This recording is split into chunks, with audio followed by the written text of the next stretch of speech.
Hello and welcome to some more Star Citizen. It is day 7 of the Intergalactic Aerospace Expo, November 23rd. It is Anvil Day. So Anvil, typically quite heavily into their combat and multi-role craft. There's a lot of stuff here that is going to be used by the military or have some military application. And we're going to start with the Terrapin over here, which is criminally underused. So the Terrapin is basically a single-seater, a single person, because there's technically 2 seats on board, a single person reconnoitering, scout, sort of little bit explory type craft, but you could use this to chart a dangerous nebula.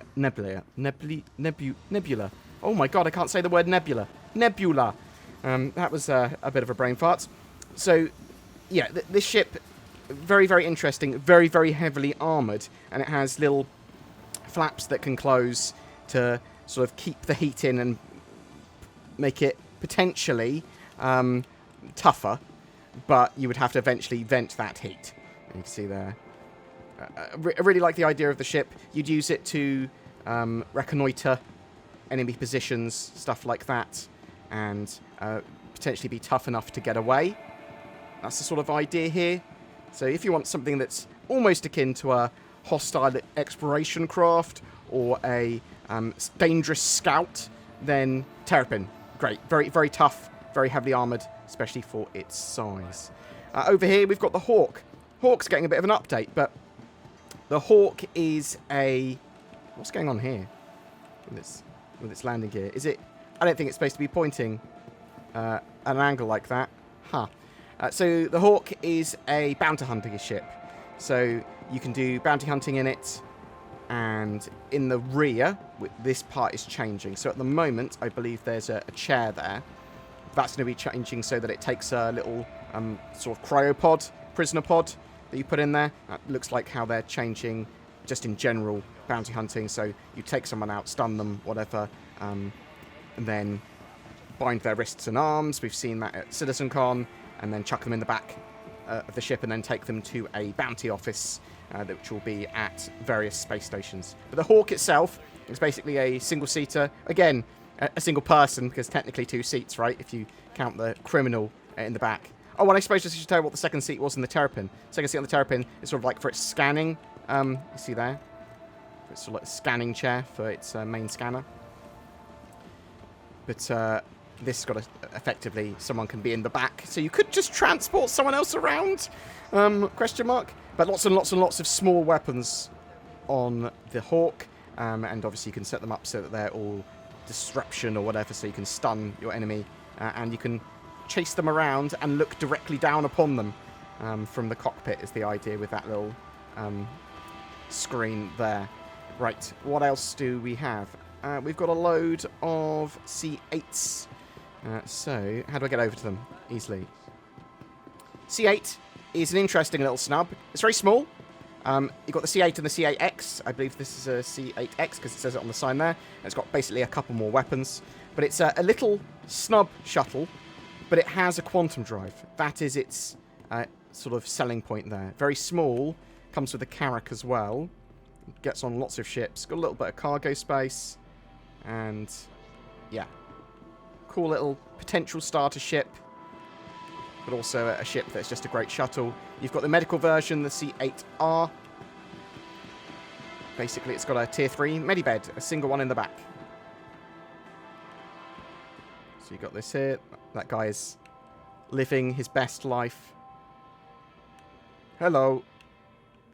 But yeah, little tiny ambulance, even smaller than the Cutlass Red. Do we just have a standard C8? I suppose it's exactly the same as the C8X, but with 2 less weapons, so no need for it. We've got the Anvil Arrow over here. One of my favourite fighters. It's a little light fighter. It's got a reasonable amount of armament, and yeah, it's very pew-pewy. It's very, very small. It looks absolutely awesome, and it's very hard to hit. It's pretty fast and agile. It used to be the meta for quite some while. I suspect there are some good pilots that still fly these amazingly well.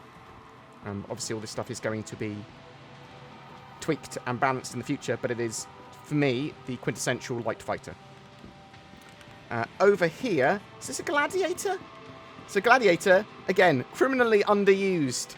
It is a fighter bomber, is the idea. I suspect we'll see it a reasonable amount in Squadron 42. I believe it is a 2-seater. I have not used the Gladiator much. Is there a... I'm not 100% sure if it's a 1 or a 2-seater. The Gladiator. It looks like a 1-seater there. Yeah, well, I'll double check in a minute. But Gladiator, it's got a reasonable amount of armament. Not used much in the game. Lots of sort of missiles and torps and stuff. And yeah, little fighter bomber, multi-role. And anything else this side that we haven't checked out?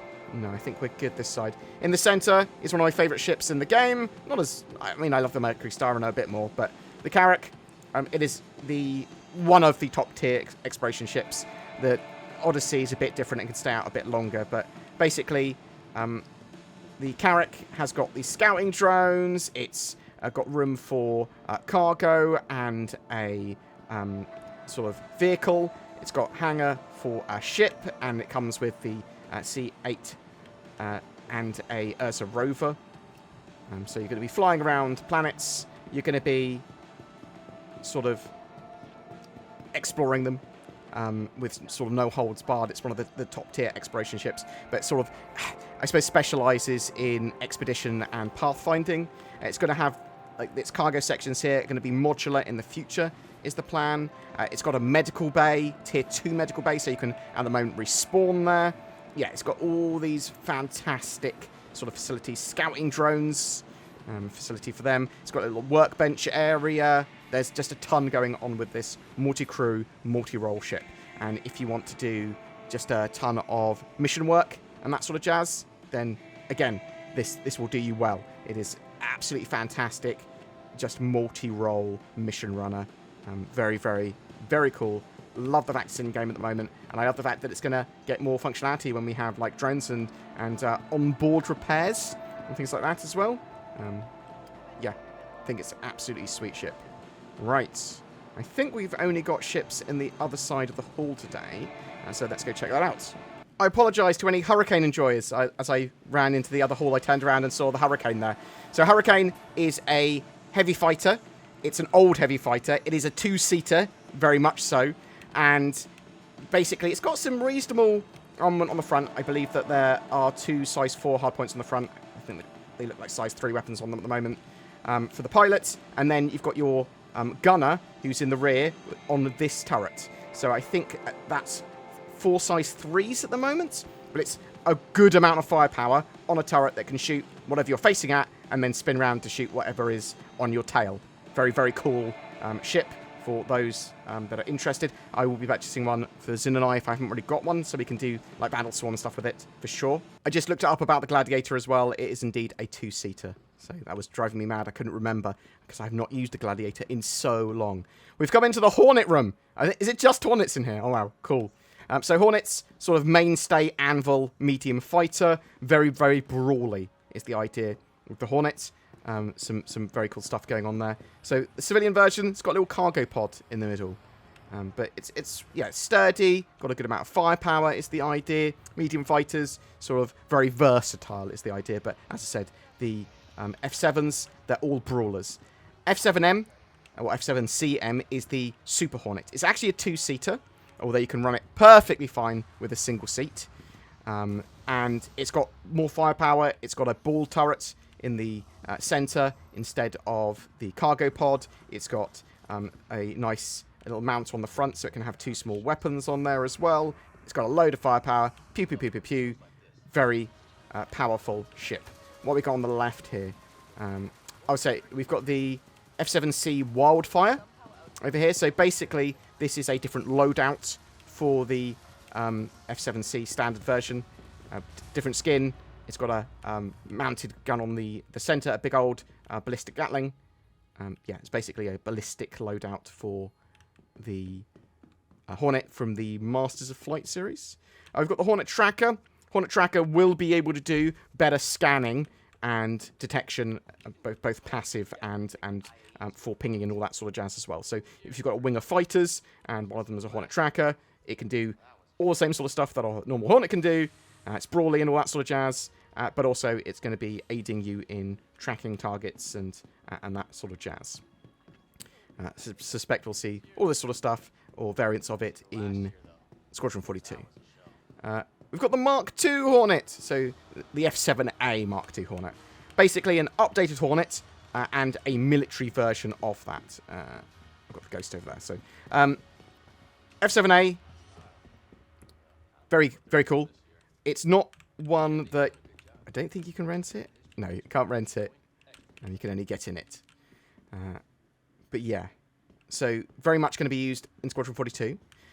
When you get to a certain point in Squadron 42, you may unlock the ability to get some form of F7A in Star Citizen, maybe.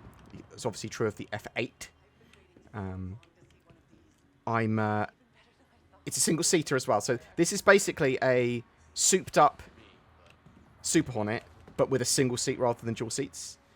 And, yeah, military loadout is the idea. I'm going to jump in it, have a look around it, because there's lots of rumours and leaks about the F7A Mark II, and I believe it's just because this was in the files, and because they were polishing up stuff for Squadron 42, and they were having the IAE, so they put the F7A Mark II, or F7 Mark II, they might have called it in the files, and I think a lot of people thought, there's going to be, they're making a Hornet Mark II, and it's going to be on sale, and they might do various new versions of ships in the future, and have the old versions in-game as well.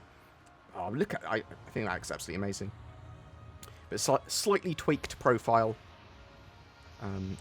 Looks a slightly different, but very similar. Very nice ship. I'm interested to know if this was available to buy, how much would you pay for it? Obviously, only a question to people that want to buy it outside of the game. Because you would be able to get it inside the game, obviously, as well. Which I do recommend for 99% of the ships, other than sort of like a starter ship. But I'm just curious, what you think it would price at? Maybe not what would you pay. What do you think it would be priced at? Are we talking like $250? Are we talking $200? Yeah, right. Let's jump out of here so that gentleman can also have a look. Oh, beautiful animations of that invisible ladder. And then we've got the Hornet Ghost here, which is basically the stealth version of the Hornet. Sort of lower profile. It's got stealthy armor. Yeah. If you had a wing of these, you'd be able to do stealth and sort of behind enemy lines missions is the idea, right? Right, let's check out the other little minor hall before going into the Hollow Suite. So, in here, we have the F8 Lightning. Oh, I wonder if it's rentable. I'm going to go and check that out immediately first. We also have the Spartan and the Valkyrie. I suspect we have more of the... is it Atlas chassis? I think they are. The Spartan series. And the, like, the blister and that sort of stuff. So, are you rentable? It is rentable. I think, maybe. I can see it says 0. It says 0 Alpha UBC. Which suggests it's rentable.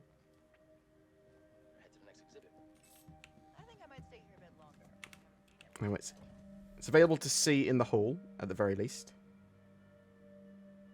I have to check out the RSI website to see if it's purchasable if you've got a golden ticket still. I do like the F8. I already have an F8, so I don't want an F7A. I think. Oh, I'm a sucker for ships. Sucker for ships. Alright. Let us... So, so, obviously we can see that it says 0 Alpha UEC, which suggests it's rentable, but it's not coming up with the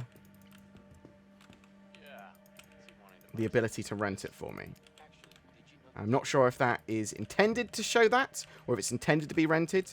You can tell me in the comments below if you are having problems renting it, or if you are able to rent it. I suppose, if you are able to rent it, tell me, right? We've got the Valkyrie here. It's Valkyrie, very powerful, very focused dropship. It also supports the troops that are dropping and sort of supports them on mission. So it's got little side guns that can be manned. It's got a load of forward-facing firepower as well. It's got a ton of room for vehicles in the back. And then at the bottom here, boop, we've got a load of room for people in jump seats, for turret access, and jump seats around the other side as well. Absolutely awesome ship. I recommend, if you want to drop ship, to check that out. I mean, there are other choices with like the Prowler and a load that they're in concept. It depends on what sort of size you want to go as well. There's cut steel. There's actually a reasonable amount. Will there be modularity for the Retaliator eventually? I mean Redeemer. I don't mean Retaliator. I keep on getting those two confused.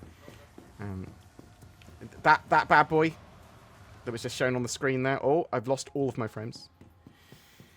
Right. We've got the Spartan here as well. So this is basically an APC. I've wanted... Before this came into the game, I wanted an APC like this to come into game. And now that it is in game, I have very little use for it at the moment. But there will be lots of missions that will make use of ground vehicles, and things like this will be useful for assaulting, but also useful for NPCs turning up, right? So, and it can support the troops on the ground, or get them away from somewhere dangerous. Let's go check out the Holosuite. So downstairs, expecting more Spartans, well, Atlas vehicles. So we've got the Ballista, again, on the Atlas chassis. Instead of being able to take troops around, it basically goes, I want a load of big missiles to be able to shoot at enemy targets. And with Alpha 3.21.1, you can also now target other ground vehicles with it and fire them. So, very useful missile platform. I assume we have another one over here. So we've got the Centurion here. Instead of having that sort of missile array, it goes, I want to do anti-air, but I want more conventional, long-term weaponry. So it goes for a load of laser repeaters. Pew, pew, pew. Very, very useful. Obviously, sort of like a Shikla, if that's a term that you know. But Shekla, I don't know how to pronounce sort of vehicles of war. Yeah, very, very cool vehicle. What is in the Holosuite, though? So, we have the Crucible to start with. So, this is Anvil's repair ship. Basically, it is going to be able to repair and service large ships. Originally, it was supposed to build like lattice work around them, and multiple of them could work together to repair ships. Not entirely sure how that's going to work now. I assume just big repair arms. So, it's going to have big repair arms, boop, boop, boop, sort of repair the hulls of ships, use tractor beams to move components around, stuff like that. It's also got an internal bay, which is room enough for sort of like a medium to heavy fighter that can be rearmed, repaired, and refueled as well. So it can do multiple jobs at once effectively. I don't know what you are. What are you? Oh, it's the Liberator. It was just at a funny angle. So the Liberator is a really interesting, quite large assault craft. So let me actually get you a better angle of this. Boop. So it's sort of like a landing craft, and it's got room for ships and vehicles on top and inside, and room for Marines. So you can sort of use it for transporting ships and vehicles. You can use it for transporting Marines. You can use it to assault positions with a load of different ships and vehicles. Really, really quite interesting. A load of people want this in-game. I think this is going to be absolutely fantastic when we're assaulting bases and stuff like that. What else have we got? This appears to be the last one. We have the one that connects and does the hacking. The Legionnaire, that's the one. So we've got the Legionnaire. I forgot what it was called. So basically this hacks into other ships' docking ports and goes, I am going to dock with you. And then a load of Marines that you've got inside run out and storm the ship. That is the idea of it. It's purpose-built basically as a assault craft to attack another ship. I suppose you could use it to attack buildings and structures as well, because potentially, and space stations potentially, because you sort of forcefully dock with them. Yeah, very, very interesting ship again. As with all of the Anvil sort of ships, they're quite military or sort of combat focused, a lot of them, or with that in mind. We're going to go check out the website and see what's actually on sale. So what is on sale from Anvil today? We've got day 7 of the magazine. I just had a quick browse through. Bam, bam, bam. It's pretty gory. The one of the pictures. I just sprinted through it. But bringing you back from the brink. We'll put something here. We'll put something here to cover up the gore. But yeah, so if you want to be a doctor, a silly little article for you and talking about medical tools and that sort of jazz. Ship-wise, we've got the Anvil Arrow, $75. If you are after a sort of light fighter, which is fantastic for bounty hunting and general PvP and stuff like that, the Arrow's going to be pretty good. And you could potentially upgrade your starter ship to that, or you could get it in-game, which I would recommend a lot of people. Ballista, that sort of missile platform on the Atlas platform. Well, built on the Atlas chassis as well, I should say. $140, really expensive, but you can get it in-game pretty cheap.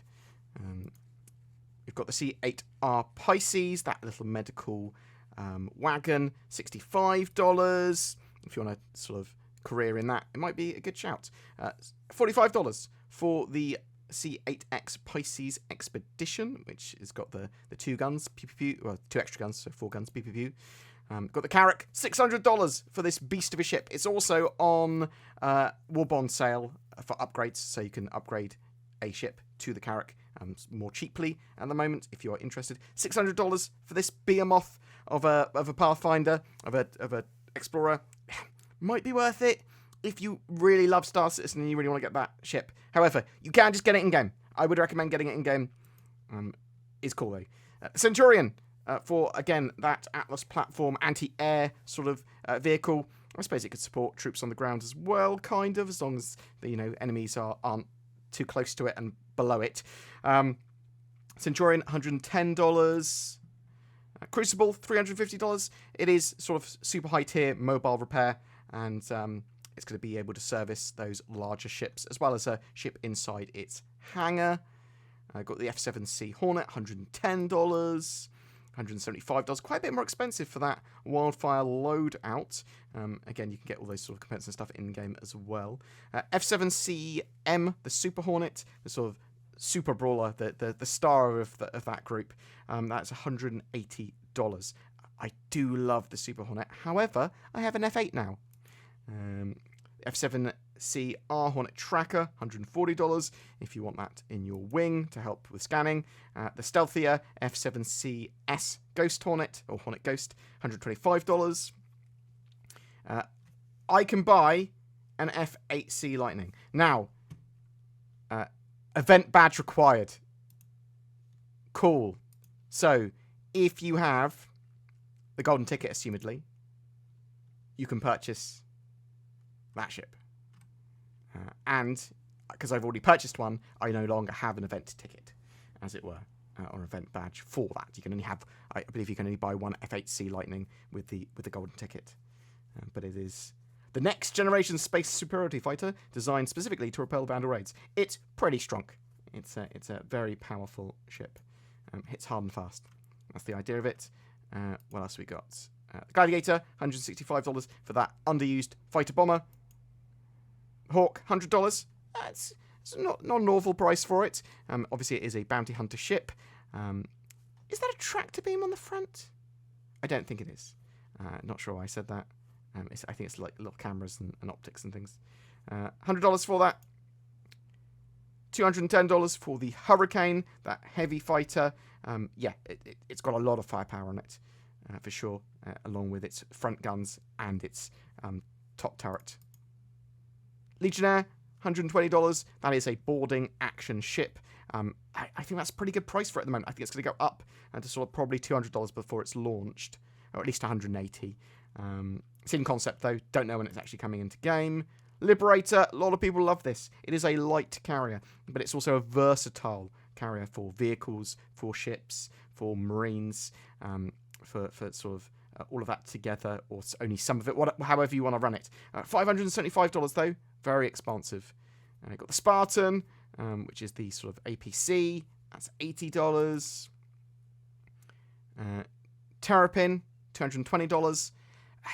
The Ultimate Scout is what it says. Yeah, so pathfinding, exploration, scout, sort of hybrid, but it's tough, is the idea when it's doing that. Nebula.